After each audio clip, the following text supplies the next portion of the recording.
Okay, welcome back, everybody. So we're going to finish up our discussion about double and half angle formulas in trigonometry. And so we just remind you, we had all these. We had the four expressions for the sine of twice an angle, the sine of the sine, cosine, and tangent of twice an angle, and also the sine, cosine, and tangent of half an angle. We did a few examples. We're going to do a few more. And we left off on page 4, I think it was, example 6. And see what we have here. So we have, well, let's say we wanted to find the solution to this equation. Sine theta cosine theta equals 1/4.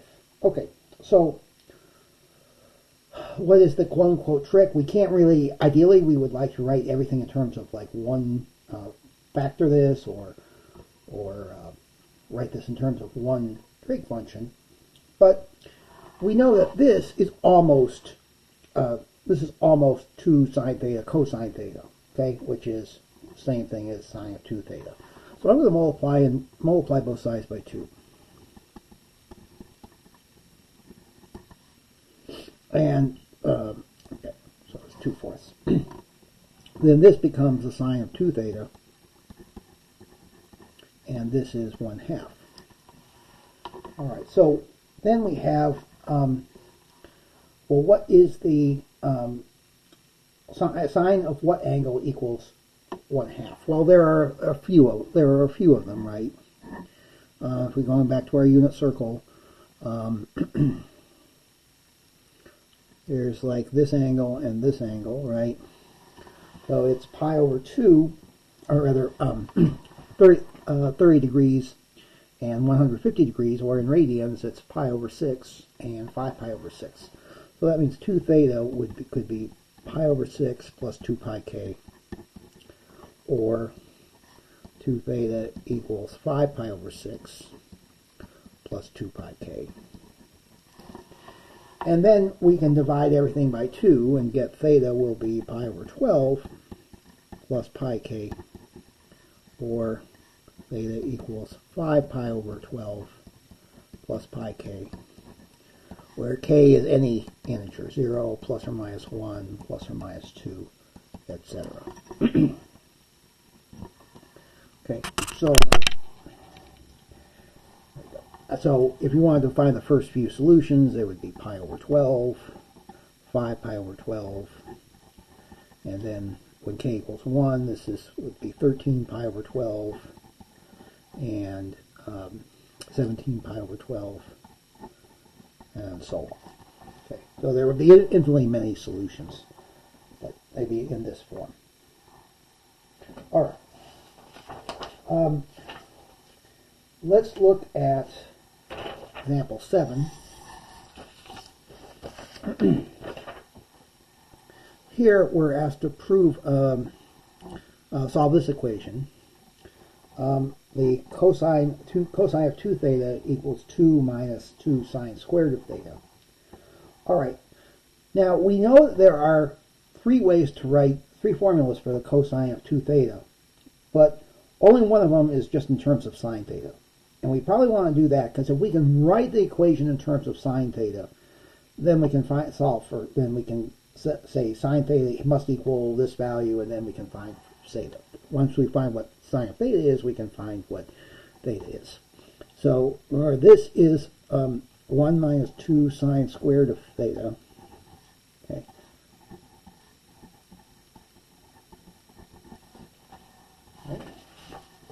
Okay. And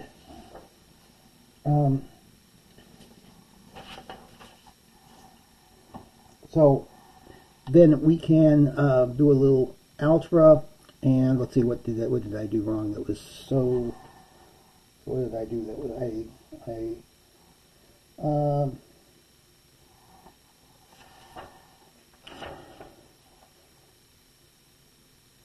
oh, okay.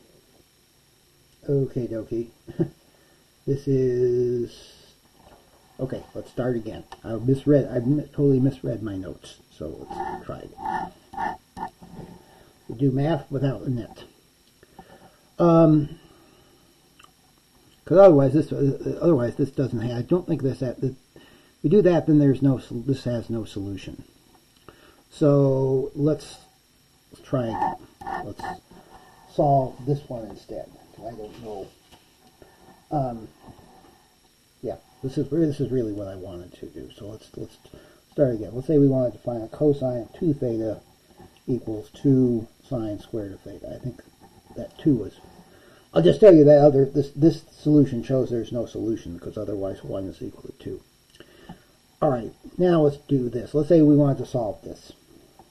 So now we want to write everything in terms of sine theta. So this would be 1 minus 2 sine squared of theta equals 2 sine squared of theta. And then we can add 2 sine squared theta to both sides, and we'll get 4 sine squared theta. And then this means that 1/4 is equal to sine squared theta, which means that sine theta, well, it could be the positive square root of 1/4 or the negative square root of 1/4. The positive root is 1/2,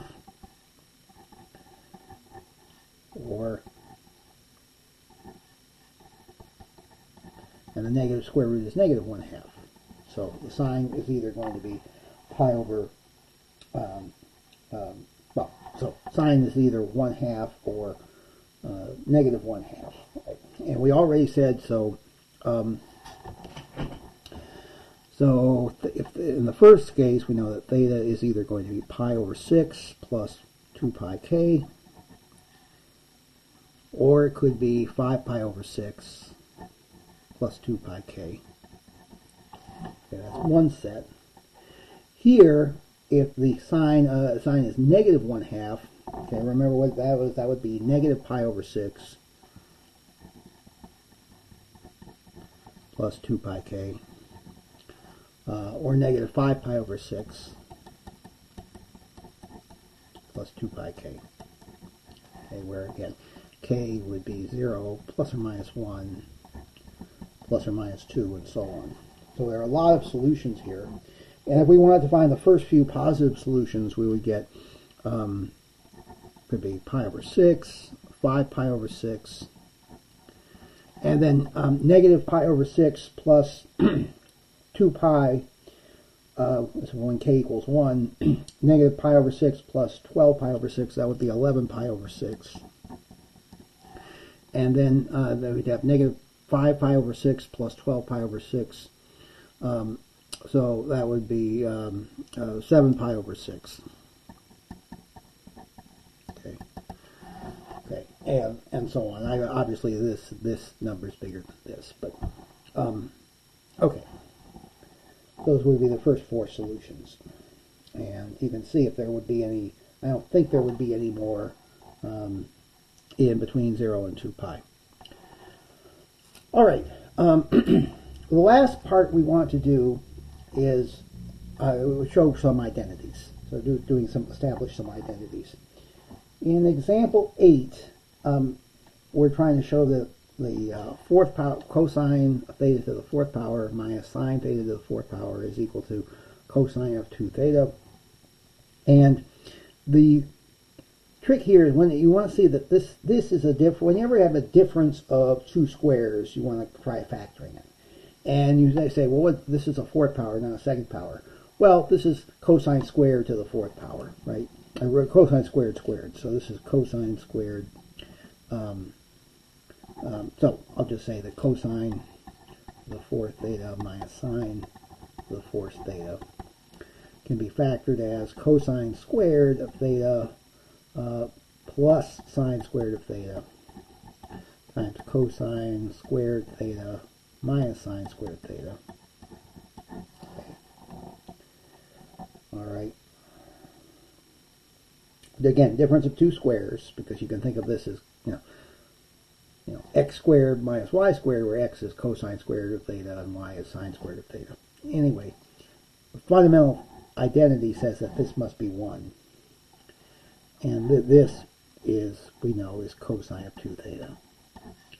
So just like that. we are done. Let's look at another example, one last one. This does involve secant. We haven't done anything with the secant yet, but that's okay because we can always write the secant in terms of cosine. So the secant of 2 theta is 1 over the cosine of 2 theta. All right, there are three forms for this cosine of 2 theta. But we're trying to get something in here in terms of this. And remember, the secant is just the same thing as 1 over cosine. So we'd probably want to stick with the cosines rather than bring sine into this. So I'm going to just use the one that just uses cosine. Okay, so this is going to be 2 cosine squared of theta minus 1.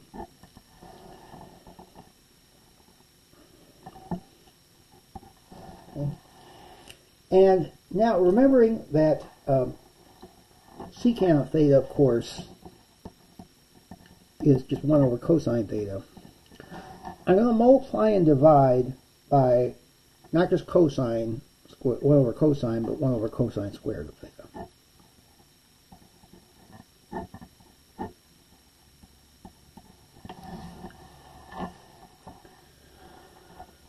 And then on top we get 1 over cosine squared of theta.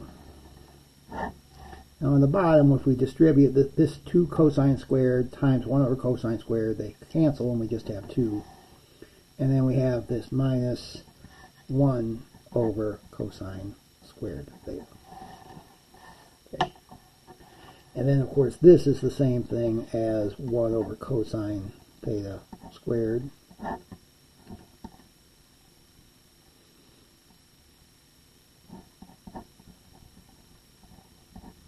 Okay, which is secant squared of theta over 2 minus secant squared of theta. Okay. All right. Now, what you could, if you seem seems so easy, it's not. What you can necessarily, when you do this for the first time, but one thing you might want to do is on scratch paper, try to write this side because you're trying to go from here to here. And one thing you could do is try to write on scratch paper, write this in terms of cosine and see what you would get. Because if you write this in terms of cosine, it's going to look like this. And then it's a matter of jumping from here to here, which is not too bad. All right? So proving identities, that can be, the only real way is just to do it. Go ahead and do it so you get practice. And so that's all we have for this section. I invite you to do the exercises and the homework and the quizzes, and I will see you next time.